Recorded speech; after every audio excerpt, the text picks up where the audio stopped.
없이 사랑케 하소서. 보상 없이 섬기게 하소서. 알아주지 않더라도 주여 나로 고난받게 하옵소서.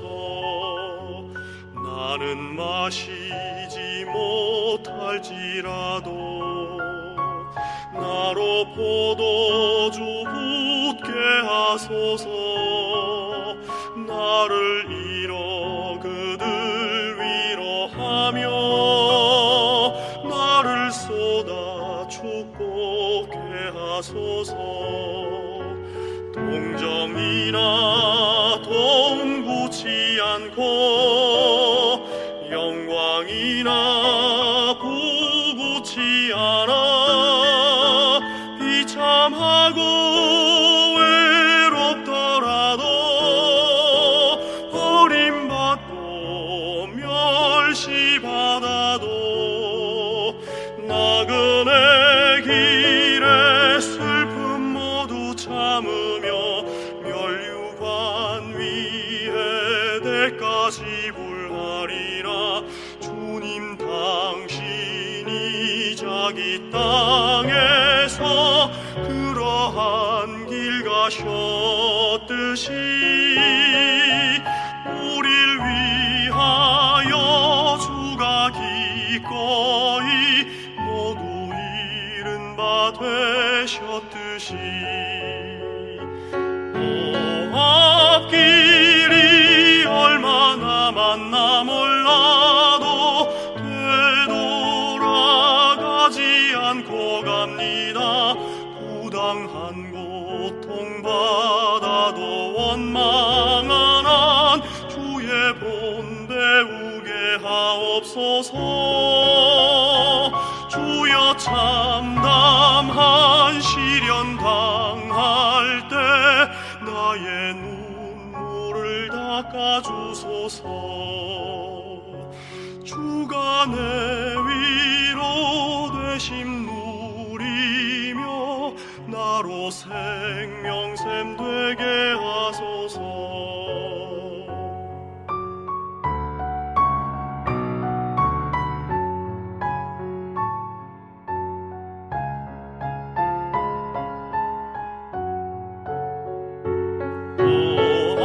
앞길이 얼마 남았나 몰라도 되돌아가지 않고 갑니다. 부당한 고통받아도 원망한 한 주의 본 배우게 하옵소서. 주여 참담한 시련 당할 때 나의 눈물을 닦아주소서. 주가 내 위로 되심 누리며 나로 생명샘 되게 하소서.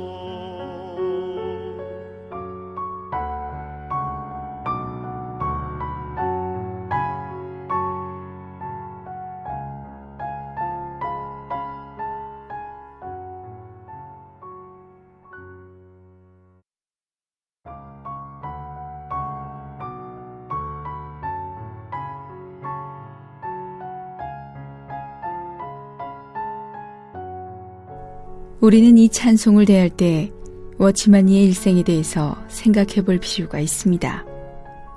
워치만니는 그의 사역으로 인해 많은 고난을 받았습니다. 그는 절대적으로 주님을 따랐고 신실하게 그가 받은 위임을 이루었습니다. 그의 충성됨과 절대적임 때문에 그는 끊임없이 사람들의 반대를 당하고 많은 고난을 받았습니다. 그는 쉬지 않고 주의 회복을 위해 싸웠으며 끊임없이 원수의 공격을 받았습니다. 1952년에 투옥되어 1972년에 감금 중에 순교할 때까지 그는 마지막 생애마저도 자유를 누리지 못한 채 주님의 안배하신 환경에 머물며 기꺼이 십자가의 길을 갔습니다. 인간적으로 말할 때 이것은 어떠한 고난이었는지. 그러나 이 모든 고난을 통해 그는 공과를 배웠습니다. 이 고난들은 그가 주를 믿고 의지하도록 도와주었을 뿐 아니라 또한 그의 육체와 자아와 혼과 천연적인 생명을 처리하도록 그를 위해 협력했습니다.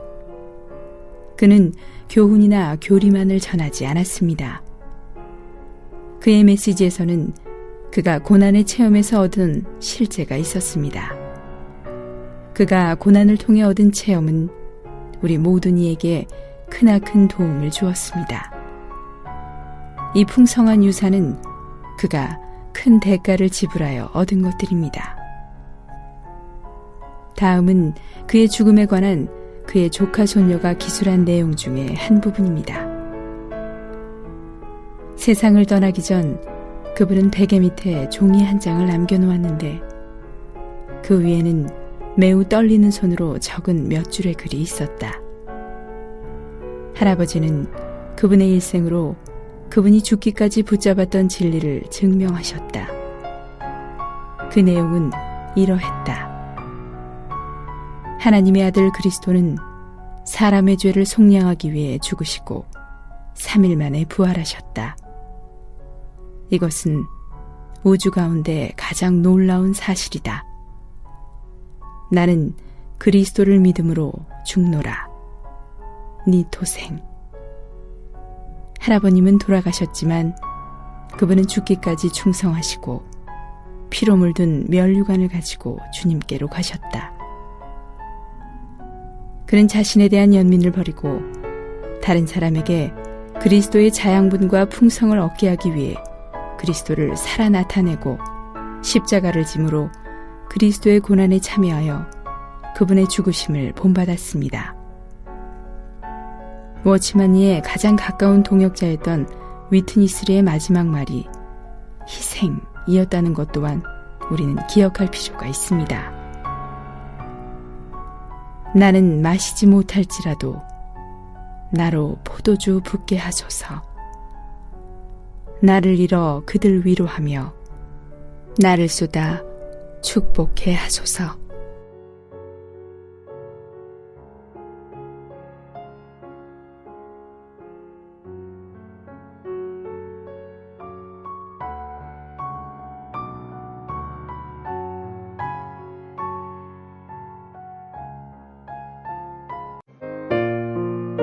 한국복음서원은 미국 복음주의 출판협의회 정회원인 LSM의 영적 서적을 번역하여 출판하는 출판사입니다.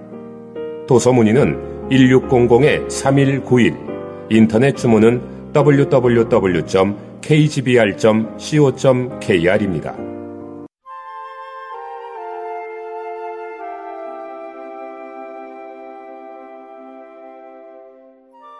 부부 잠언.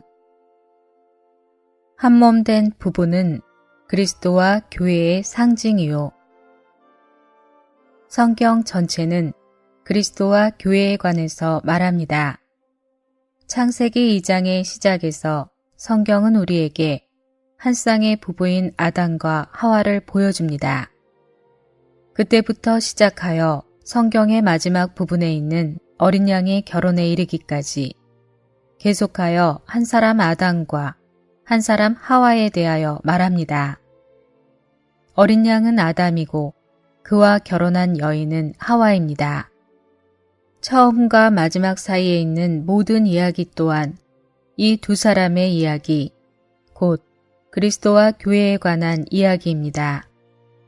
창세기에서 그리스도의 예표인 남편과 교회의 예표인 아내로 언급되는 첫 번째 부부는 아담과 하와입니다. 두 번째는 이삭과 리브가이며 세 번째는 요셉과 아스낫입니다. 비록 신약에서 요셉이 그리스도를 예표한다는 근거를 찾기가 어렵지만 창세기의 기록에 의하면 요셉이 일생토록 체험한 것은 정확히 그리스도께서 체험하신 것과 일치합니다. 따라서 요셉이 그리스도의 예표라면 그의 아내 아스낫은 교회의 예표입니다. 모든 신약에서는 또한 신랑이신 그리스도와 신부인 교회로 구성된 한 쌍을 계시합니다. 부부는 하나가 된 두 사람입니다. 요한복음 3장 29절에서 침례자 요한은 우리에게 그리스도께서 신부를 위한 신랑으로 오셨음을 분명하게 말해줍니다. 하나님은 신랑이 되셔서 신부와 결혼하시려고 사람이 되셨습니다. 신약의 끝부분에 결혼이 있는 이유가 이런 이유입니다. 신약의 끝에 결혼이 있으며 결혼 전에 신부를 예비하기 위한 시기가 있습니다. 신랑이신 주님은 신부가 예비되기를 기다려 오셨습니다. 신부가 준비될 때 결혼날이 이르게 될 것입니다. 신약 끝에는 그리스도의 신부인 새 예루살렘이 있습니다. 새 예루살렘은 신부이고 하나님의 어린 양이신 그리스도는 신랑이십니다. 이 둘은 우주적인 부부입니다. 피차 존경하며 서로 채율함은 사랑의 표현이요. 여러분은 주님 앞에서 여러분의 배필을 무시하지 말아야 합니다. 많은 때 어떤 형제자매들은 결혼한 후에야 상대방의 어떤 특징들이 견딜 수 없고 멸시할 만한 것임을 발견합니다. 이때 여러분은 이것으로 인해 심리적인 균형을 잃지 말고 하나님을 경배하기를 배워야 합니다. 어쨌든 우리가 기억해야 할 것은 하나님께서 청량해 주신 배필은 우리의 뜻에 맞는 사람이 아니라는 것입니다. 여러분은 완전함을 요구하고 책망할 것이 아니라 어떻게 배필과 함께 주님을 섬길 것인지를 배워야 합니다. 결혼 생활에서 남편은 여성의 연약함을 인지하는 영적인 지식이 있어야 합니다. 이러한 지식을 가질 때 우리는 하나님께서 여성을 단순히 결혼관계의 본성을 위해서 더 연약한 그릇으로 창조하셨음을 알 것입니다. 합당한 결혼관계가 되려면 양편이 동일하게 강해서는 안 됩니다. 한편이 다른 한편보다 더 강해야 합니다. 그러므로 형제들은 아내들의 연약함을 멸시할 어떤 것으로 생각해서는 안 됩니다. 그렇지 않습니다. 우리는 우리의 아내들의 연약함이 특별히 결혼관계를 위하여 하나님께서 창조하신 것임을 인식해야 합니다. 그러므로 우리는 여성의 연약함에 대한 이유를 깨달아야 하며 결혼관계의 본성을 깨달아야 합니다. 이런 깨달음은 우리의 결혼 생활로 하여금 사람의 교훈에서 오는 지식에 의해서가 아니라 영적인 지식에 의해서 통제받게 합니다. 아내와 남편과의 관계는 확실히 어떤 욕망이나 감정에 의해 통제되어서는 안 됩니다. 이것이 의미하는 것은 결혼 생활에서 남편은 세상의 지식에 의해 통제되어서는 안 되고 육체적인 감정에 의해 통제되어서도 안 된다는 것입니다. 그 대신 그는 여성의 연약함이 하나님께서 결혼관계의 본성에 맞도록 계획하여 의도하신 것임을 아는 영적인 지식에 의해 통제받아야 합니다. 베드로전서 3장 7절에서 베드로는 또한 남편들에게 더 연약한 여성의 그릇인 아내를 존중하라고 말합니다. 존중하십시오를 직역하면 뭐뭐에게 존중을 나누어 주십시오. 뭐뭐에게 존중의 몫을 주십시오 입니다. 존중에 해당하는 헬라어는 귀중함, 귀한 가치를 뜻합니다. 남편들은 아내의 귀중함과 그 귀한 가치를 감상해야 하고 또한 생명의 은혜를 함께 상속받을 아내가 마땅히 정당하게 받아야 할 그러한 존중을 아내에게 나누어 주고 돌려주어야 합니다. 베드로는 남편들이 그들의 아내를 존중해야 한다고 말합니다. 남편은 최소한 어느 정도는 그의 아내를 존중해야 합니다. 남편이 그의 아내를 존중해야 한다는 것을 안다면 우리는 이것이 그녀에 대한 어떤 종류의 복종을 포함한다는 것을 인식해야 합니다. 복종은 늘 존중과 함께합니다. 여러분이 어떤 특정한 사람에게 복종하지 않는다면 어떻게 그 사람을 존중할 수 있겠습니까? 그것은 불가능할 것입니다. 어떤 사람을 존중하는 것은 항상 어느 정도의 복종을 수반합니다. 우리가 이미 지적했듯이 이것은 균형의 말씀입니다. 남편들은 그들의 아내들을 존중해야 하며 아내들도 역시 그들의 남편들을 존중해야 합니다. 남편은 그의 아내가 더 연약한 그릇이기 때문에 그녀가 더 강한 그릇인 자기로부터 존중을 받아서는 안 된다는 식의 논쟁을 해서는 안 됩니다. 다시 한번 나는 남편들에게 아내들의 연약함은 그들의 결혼관계를 위하여 하나님께서 예비하신 것임을 인지해야 한다고 말하고 싶습니다. 비록 아내가 더 연약한 그릇이라 할지라도 많은 방면에서 그녀는 남편의 존중을 받기에 족합니다. 그러므로 남편은 아내를 존중해야 합니다. 합당한 결혼 생활은 단지 진리에 의하거나 은혜에 의한 것만이 아니라 사랑과 비단에 있습니다. 여러분의 결혼 생활은 진리나 은혜에 따른 것입니까? 아니면 사랑과 빛 가운데 있는 것입니까? 어떤 아내가 자기 남편에게 이렇게 말한다고 합시다. 내가 당신에게 하는 모든 것은 진리에 따른 것이며 은혜에 의한 것입니다. 저는 어떤 것도 틀리게 하거나 거짓되게 하지 않았습니다. 더구나 모든 것이 주님의 충분한 은혜로 된 것입니다. 이것은 결혼 생활의 친밀함보다 법정의 차가움을 느끼게 합니다. 결혼 생활에서 부부관계는 섬세하고 밝고 친근해야 합니다. 서로의 가족을 경외함은 축복받을 자세요. 우리는 인간적인 그리스도인들이어야 합니다. 한편으로 우리는 거룩한 본성을 가졌지만 다른 한편으로 우리는 정상적인 사람들입니다. 우리가 거룩한 생명과 함께 거룩한 본성을 가지고 있다는 사실이 결코 우리가 하나님같이 되었다는 것을 의미하지 않습니다. 그 대신 우리는 거룩한 생명과 본성에 의해 참된 사람의 생활을 해야 합니다. 이러한 방법으로 우리는 최고의 인생, 즉 주 예수님과 같은 인생을 살 수 있습니다. 주님께서 이 땅에 계실 때 그분은 거룩한 생명과 거룩한 본성으로 말미암아 인생을 사셨습니다. 주님의 인간 생활은 거룩한 생명에 의한 것이었습니다. 우리의 인간 생활도 이와 같아야 합니다.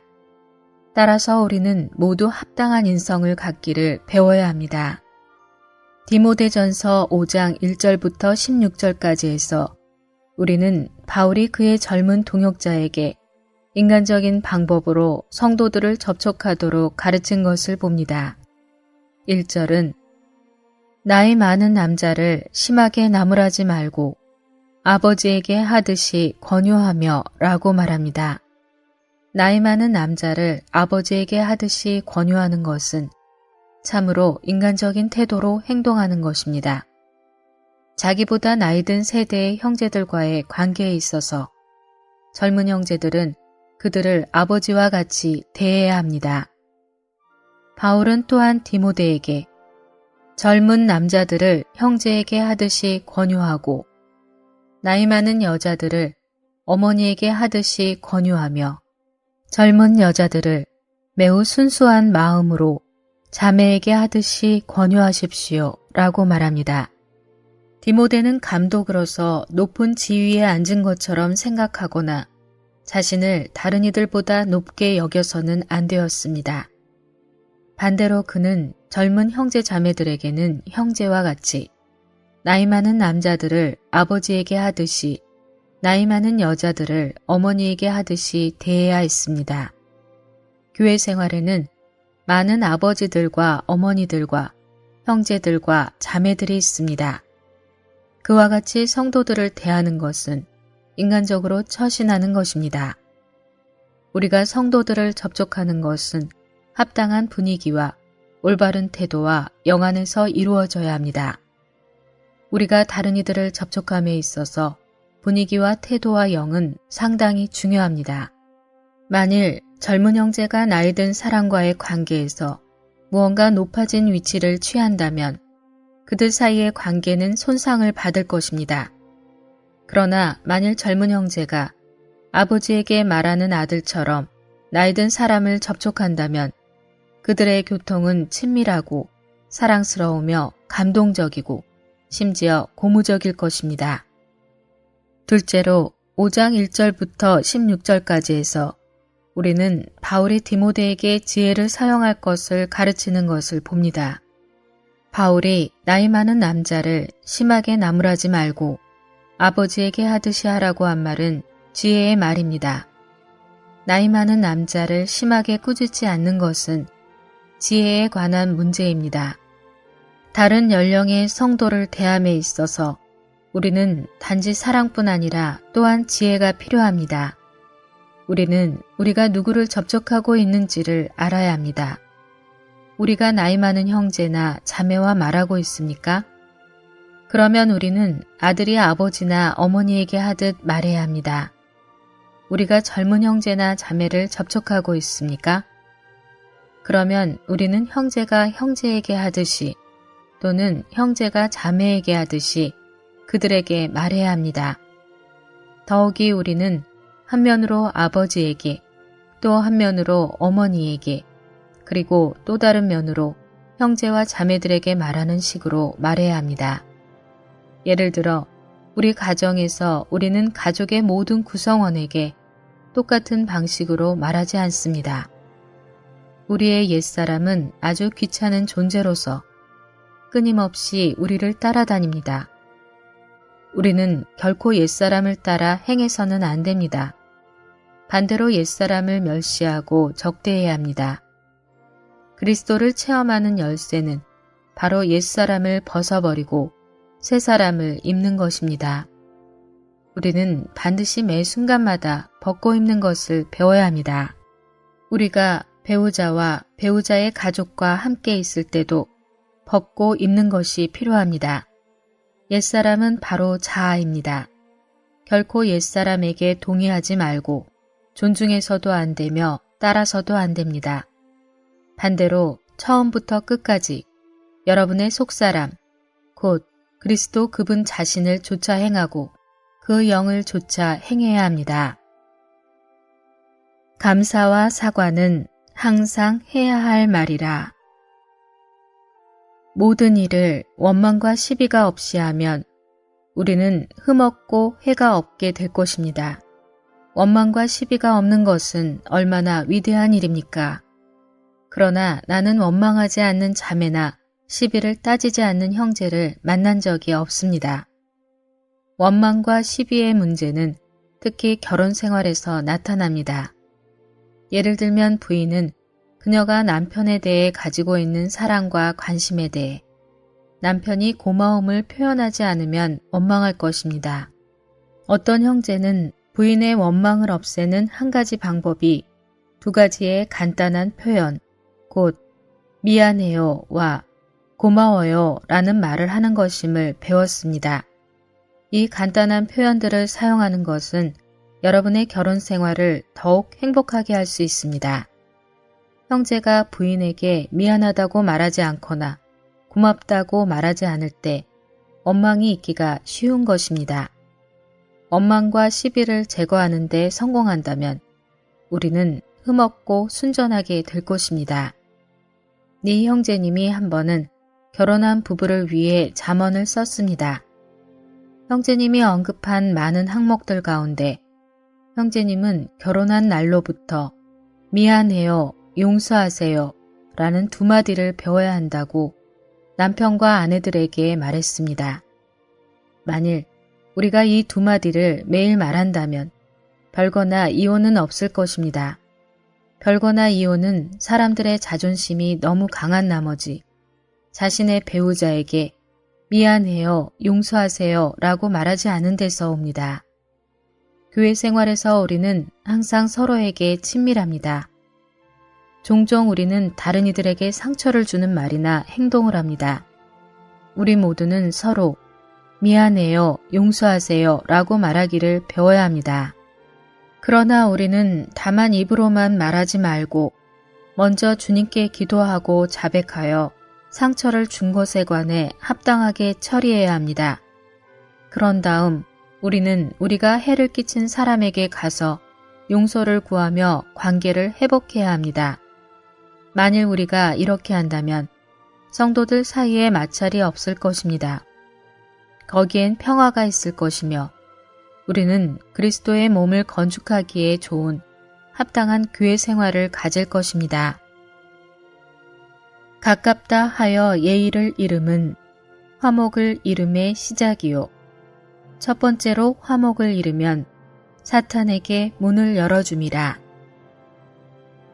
말이 많은 것은 사람의 공통된 결함입니다. 특별히 부부 사이는 서로 너무 잘 아는 사이이기 때문에 말을 가리지 않고 하게 됩니다. 그런데 종종 남편의 말 한마디 때문에 아내는 기분이 상합니다. 그러므로 결혼한 사람들인 우리는 다소 이 공과를 배웠을 것입니다. 나는 정말 많은 것을 배웠는데 왜냐하면 나는 이미 결혼 생활을 60년이나 체험했기 때문입니다.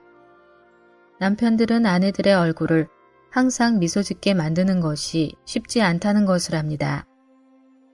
남편들은 언제나 조심해야 하고 비꼬는 말이나 결점을 들추어 공격하는 말을 하지 말아야 하며 빗대어 하는 말을 하지 말아야 합니다. 그렇지 않을 때 조금만 신중하지 않으면 말 한마디를 더하게 되고 아내는 화를 내게 될 것입니다. 아내들도 마찬가지입니다.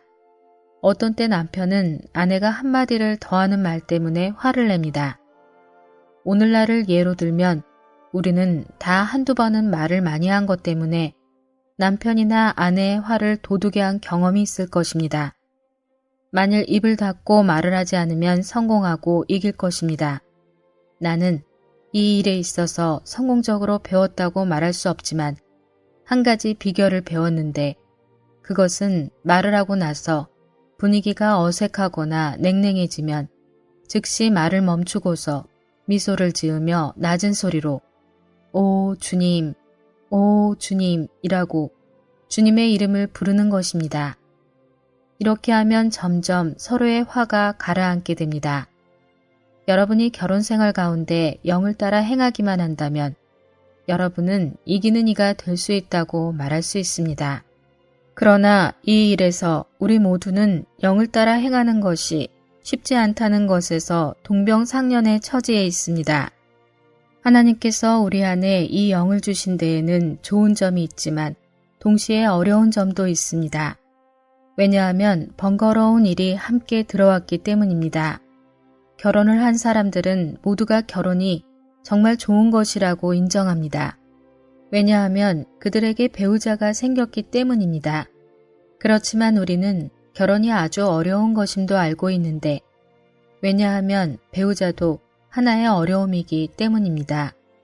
어떤 사람은 결혼한 그날 저녁부터 창문을 여는 것 때문에 다툽니다.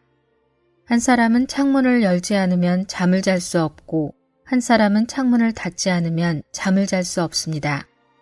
도대체 누구의 말을 따라야 합니까?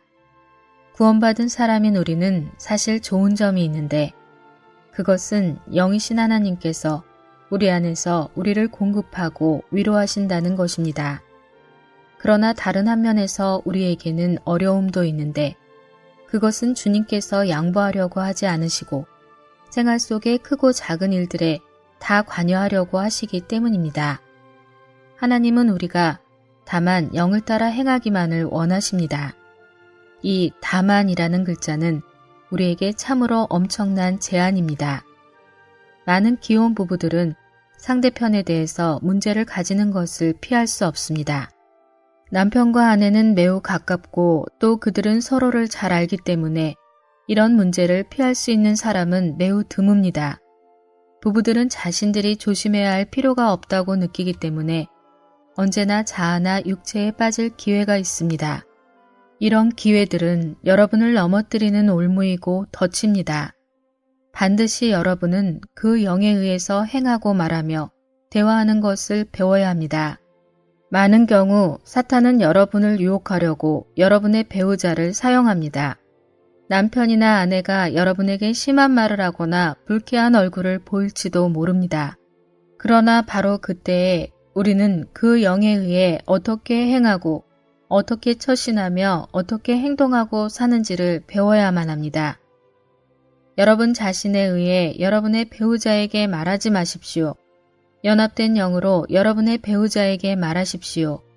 이것이야말로 여러분이 항상 집회에서 말을 할 수 있도록 준비될 수 있는 길입니다. 상대의 단점을 남에게 말함은 사탄에게 역사할 기회를 줌이요. 상대의 단점을 따지며 자신의 장점을 생각함은 사탄의 제의를 받음이라. 합당한 인간 생활은 끊임없이 하나님의 심판 아래 있는 생명입니다. 행복한 결혼 생활을 갖기 위해서 남편이나 아내는 항상 심판 아래 있는 생명을 살 필요가 있습니다. 그러나 만약 남편이 자신을 항상 의롭다고 주장한다면 결혼 생활에 문제가 있게 됩니다. 별거하고 이혼하는 기본적인 원인은 자기를 의롭게 여기는 데 있습니다. 남편이 자신을 의롭다고 느낄 때마다, 즉 모든 방면과 모든 것에서 자기가 옳다고 생각할 때마다 그는 자동적으로 그의 아내를 유죄 판결할 것입니다. 그 결과 그들은 더 이상 함께 머무르는 것이 불가능해질 것입니다. 남편은 자기 자신을 의롭게 여기고 아내를 유죄 판결하며, 아내는 그녀 자신을 옳게 여기고 남편을 유죄 판결합니다. 이러한 것들은 행복한 결혼 생활을 할 수 없게 만듭니다. 그러나 남편이 자기 자신을 유죄 판결하고 자신 안에 아무런 선이 없다는 것을 자각하며 그의 선한 뜻마저도 하나님께 기쁘게 받아들여질 수 없다는 느낌을 갖는다고 생각해 보십시오. 주님의 긍휼과 은혜로 그는 하나님의 심판 아래 머무르게 됩니다. 그때 그는 자신에게 말할 것입니다. 나의 아내가 옳든 그르든 그것은 나의 일이 아니다. 나의 관심은 오직 내 자신이 하나님의 심판 아래 머무르는 것이다. 만약 남편과 아내가 다 이런 태도를 갖는다면 그들은 서로를 향하여 좋은 감정을 갖게 될 것이고 즐거운 결혼 생활을 누리게 될 것입니다. 자신이 상대의 십자가가 되게 하지 말고 상대가 자신의 십자가임을 알미 승리의 비결이라. 자매들에게는 결혼이 침례의 한 유형이며 일종의 장사됨입니다. 40년 전에 나는 결혼식에서 유쾌한 말을 하곤 했습니다. 그러나 이제 내가 무언가를 말하도록 요청받는다면 나는 신혼부부에게 결혼은 그들이 죽음에 넘겨야 할 재단이라고 말해줍니다. 자매들이여, 결혼한다는 것은 장사되는 것임을 잊지 마십시오. 여러분이 결혼하기를 원한다면 여러분은 장사될 준비가 되어 있어야 합니다. 만약 여러분이 이것을 깨닫는다면 여러분은 행복한 결혼 생활을 갖게 될 것입니다. 왜냐하면 여러분의 결혼 생활은 부활 안에 있게 될 것이기 때문입니다. 결혼 생활에 있어서 하나님은 형제들보다 자매들에게 더 많은 것을 요구하십니다.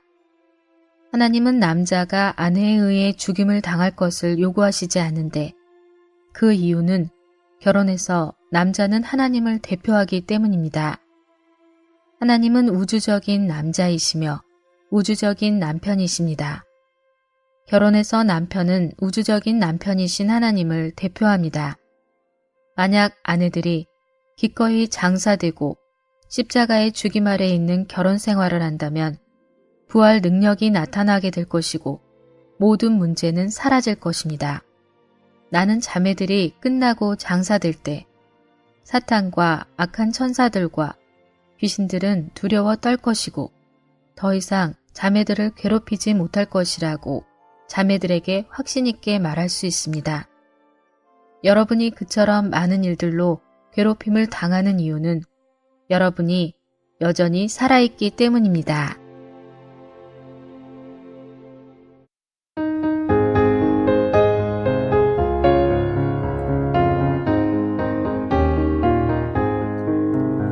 우리 항상 주 안에 기뻐해 저 흉악한 날 애워싸나 파도같이 환란이 밀려오나 찬송이 탄식보다 더 낫네. 항상 기뻐하라 늘 기뻐하세. 찬송함이 탄식보다 낫네. 죽는 것보다 사는 게 낫네.